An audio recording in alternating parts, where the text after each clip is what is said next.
हम इस समय नागपुर महाराष्ट्र के पश्चिम के सैयद फैजुल्ला जी के कार्यालय में बैठे हैं और यहाँ पर देखने में आ रहा है कि सैयद फैजुल्ला साहब पिछले 30 वर्षों से सामाजिक काम के अंदर अपना काफ़ी योगदान दे रहे हैं। आइए उनसे बात करते हैं। सर, आप DNA 24 न्यूज़ चैनल की स्क्रीन पर हमारे दर्शकों को क्या संदेश देना चाहोगे? अस्सलाम वालेकुम, आदाब, नमस्कार। और सबसे पहले तो आपके चैनल का बहुत बहुत शुक्रिया जो मुझ जैसे नाचीज़ को आपने इंटरव्यू के लिए चुना। मेरे को बड़ी खुशी हुई कि लोग आजकल बड़े नाम वाले कद्दावर, सेठ, पूंजीपति, इनकी तरफ ही इंटरव्यू लेते हैं और बहुत सारी उनसे ही सब रास्ता कायम करते हैं। लेकिन आपने मुझ जैसे गरीब को अपने चैनल के लिए चुना है।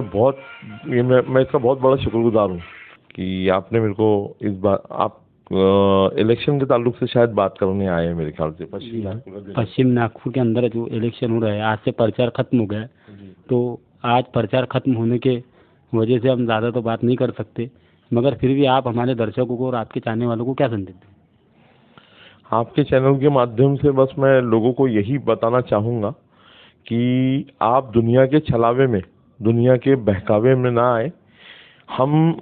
पिछले कुछ सालों से कांग्रेस की कूटनीति का शिकार होते जा रहे हैं, ख़ास तौर पे मुस्लिम समाज, दलित समाज, ओबीसी समाज। और हमको मुस्लिम समाज को अपने घर के खूंटे की बंधी हुई गाय, ये जो हमको कांग्रेसी समझते हैं कि हम इनको ध्यान दे न दे, हम इनको चारा डाले न डाले, हम इनको पूछे न पूछे, ये जाएंगी कहाँ। तो हमको सिर्फ अपने एक दूसरी लैंग्वेज में भी समझाना चाहूँगा कि हमको सिर्फ अपने घर का पोछन समझते हैं। जैसा पोछा होता है तो वैसा समझते हैं कि जब हमारी ज़रूरत पड़ी हमको यूज़ किया और हमको फिर किनारे में उठा के रख दिया। और हमको ना सत्ता में हिस्सेदारी देते हैं, ना मान सम्मान देते हैं। हम सबसे बड़ी बात इंसान का मान सम्मान की है। आज पिछला लोकसभा, फिर उसके पहले विधानसभा, तो यहाँ पर हम देखते आ रहे हैं कि मुस्लिम समाज के कई बड़े बड़े जो चेहरे जो सही में समाज सेवा करते आ रहे हैं उनको दरकिनार किया जाता है। जो कांग्रेस के बड़े बड़े नेताओं को यानी दिन रात झेलते हैं, उनके आगे पीछे घूमते हैं, उनकी जी हुजूरी करते हैं, उनको ही मौका दिया जाता है। और बड़े बड़े पूंजीपति जो है उनको ही मौका दिया जाता है। देखने में आता है कि कांग्रेस पार्टी के अंदर काफ़ी मुस्लिम लोगों का योगदान रहता है, मगर ये देखते हुए भी मुस्लिम समुदाय के कुछ लोगों को भी टिकट नहीं दी जा रही। इसकी वजह क्या है? इसकी वजह तो अभी आपको मैंने थोड़ी देर पहले ही बताया कि हमको अपने घर का पोषण समझते हैं और उनको लगता है कि हम इनको टिकट दे ना दे, इनके समाज को पूछे ना पूछे, ये जाएंगे कहाँ, इनके पास ऑप्शन कहाँ है, ये कांग्रेस के अलावा किसी को वोट ही नहीं दे सकते। तो ये जो लोग हैं, ये जो हमारे इधर समाज सेवा का ढोंग करते हैं और समाज सेवा का नाटक करते हैं, आज तक ना किसी गरीब के लिए कोई हॉस्पिटल में खड़े रहते हैं, ना कोई पुलिस स्टेशन जाते हैं, ना कोई उनके मसले मसाइल में खड़े रहते हैं, बल्कि इलेक्शन के समय पे ये अपने सफ़ेद कड़क कपड़े पहन के लोगों के बीच में आते हैं और बताते हैं कि हम ही कौम के रहनुमा हैं। ये जो कौम के रहनुमा हैं, इनको मैं पब्लिक को बताना चाहूँगा कि ये मैंने कुछ चेहरे ऐसे भी देखा हूँ जो आज विकास ठाकरे, जो हमारे यहाँ के माननीय विकास ठाकरे जो आमदार है, उनका प्रचार कर रहे हैं। लेकिन ये सिर्फ विकास ठाकरे जी को काम के लिए यूज़ करते हैं और हमारे जो माननीय आमदार है वो भी इनको ही पूछते हैं, इनकी पूछ परख करते हैं। हम जैसे जो गरीबों के बीच में जुड़े हुए, जनता से जुड़े हुए, ज़मीन से जुड़े हुए लोग हैं, उनको पूछते नहीं हैं, उनका हमेशा अनादर करते हैं और ये हमेशा पैसे वालों को ही और उनको टिकट देते हैं। और रहा सवाल अभी जो आपने पूछा थोड़ी देर पहले कि मुस्लिम समाज को क्यों नहीं टिकट दी गई, तो मैं भी यही सवाल आपके चैनल के माध्यम से हमारे नागपुर से जो अभी वर्तमान में पश्चिम नागपुर से आमदार है और पिछली बार जो लोकसभा लड़े उनसे पूछना चाहूँगा कि जब आप आज कल प्रियंका गांधी जी को आपने यहाँ पे बुलाया, यानी आपकी बहुत चलती है, पार्टी में बहुत चलती है, तो आपने यही प्रियंका गांधी जी को, यही राहुल गांधी जी को और सोनिया गांधी जी को और जो कांग्रेस के बड़े बड़े नेता है उनको ये मांग क्यों नहीं की कि आप हमको टिकट तो देते हैं लेकिन हमारे साथ में मुस्लिम समाज, दलित समाज ये बड़ी तादाद में जुड़ा है, खास तौर पे मुस्लिम समाज जो हमारे पास में जुड़ा है, उनको आप नागपुर शहर में, जहां मध्य नागपुर मुस्लिम समाज का गढ़ माना जाता है, वहां से एक टिकट दीजिए। जबकि ये अगर बात रखते तो बात काटी नहीं जाती थी, खारिज नहीं होती थी, लेकिन उन्होंने सिर्फ अपनी खुद की राजनीति को चमकाया है, सेल्फ राजनीति की है। ये अपना और अपने परिवार का और जो इनके अगल बगल में जो इनके जो चाटुकारिता करते हैं उनका ही ख्याल रखते हैं, बाकी और ये किसी और समाज के बारे में, खास तौर पर मुस्लिम समाज के बारे में कभी ये उनके हितैषी नहीं है और न रहेंगे। प्रचार का जो वक्त था वो ख़त्म हो चुका है। ये आने वाले जो 20 तारीख को जो चुनाव है नागपुर शहर के अंदर, पूरे महाराष्ट्र में, तो इसके अंदर आपका नज़रिया क्या है?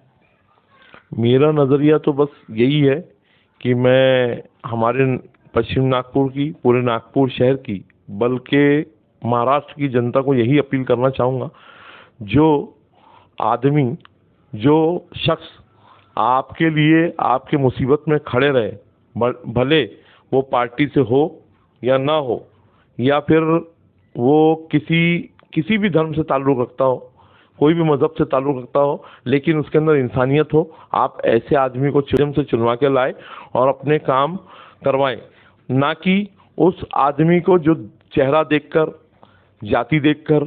ऊंच नीच देखकर, अमीर गरीब देखकर राजकारण करता है, उसको चुनवा के लाए। हम यही आपके चैनल के माध्यम से मैं बस यही कहना चाहूँगा कि आप जिसके अंदर इंसानियत कूट कूट के भरी हो, जो लोगों के सुख दुख में खड़ा रहता हो। अभी हमारे कुछ लोगों ने कहा कि ये तो अभी एक नया चेहरा नरेंद्र जिशकार जी यहाँ से चुनाव लड़ रहे हैं, बोले ये कुछ महीनों से आए हैं और ये अपना कुछ महीनों का फिर इलेक्शन हो जाएगा, ये गायब हो जाएंगे। लेकिन मैं उनसे बहुत इम्प्रेस हूँ। इसलिए भी इम्प्रेस हूँ कि उन्होंने यहाँ पे रोजी रोजगार की बात की, यहाँ पे गरीब गुरबाओं को, यानी उनके बच्चों को रोजी रोजगार देने की बात की, यहाँ के लोगों को, यहाँ की महिलाओं को काम देने की बात की, और बाकी भी उन्होंने बहुत सारे जैसे हेल्थ चेकअप कैंप लगवाए, चश्मे वाटअप किए, 60 से 70 हज़ार लोगों को यहाँ पे मोतियाबिंद के ऑपरेशन के बाद में जो चश्मे लगते हैं, कई को नंबर के चश्मे लगते हैं, 60-70 हज़ार वो चश्मे बांटे और 20-30 हज़ार मोतियाबिंद के ऑपरेशन भी करवाए और कई हार्ट के ऑपरेशन करवाए। उन्होंने एक बड़ा रोजगार मेळावा हमारे पश्चिम नागपुर में चोपड़े लॉन में पिछले महीने लिया और 570 या 517 बच्चों को उन्होंने वहाँ पे यानी रोजगार मेळावा लगाकर दुनिया यानी बाहर की सब जगह की बड़ी बड़ी कंपनियों को बुलाकर उन्होंने वहाँ पे बच्चों को रोजी रोजगार दिया। और भी बहुत सारे बच्चे, उनके मीटर रीडिंग का काम है, उनका मीटर रीडिंग का कॉन्ट्रैक्ट उनके पास में है और बिल बांटने का कॉन्ट्रैक्ट, तो वहाँ पे भी 580 बच्चे अपने यहाँ के नागपुर शहर के उनके पास में काम कर रहे हैं और वो सही में लोगों को रोजी रोजगार की बात करते हैं, काम कारोबार की बात करते हैं, एजुकेशन की बात करते हैं और सबके साथ में, सबके सुख दुख में बिना मतलब के खड़े रहते हैं। ये मेरे को बहुत उनसे इम्प्रेस हुआ। मैं चाहूँगा कि पश्चिम नागपुर की जनता से खास तौर पे और नागपुर शहर की जनता को ऐसी कोई जो चेहरा जो सही में समाज सेवा करना चाहता है, जिसमें कोई मतलब नहीं है, ऐसी ही किसी आदमी को आप चुनवा कर लाएं और अपना विधायक, अपना आमदार, अपना खासदार, अपना कॉर्पोरेटर बनाएं। DNA 24 न्यूज़ चैनल से रिपोर्टर फ़हीम अहमद। जय हिंद, जय महाराष्ट्र।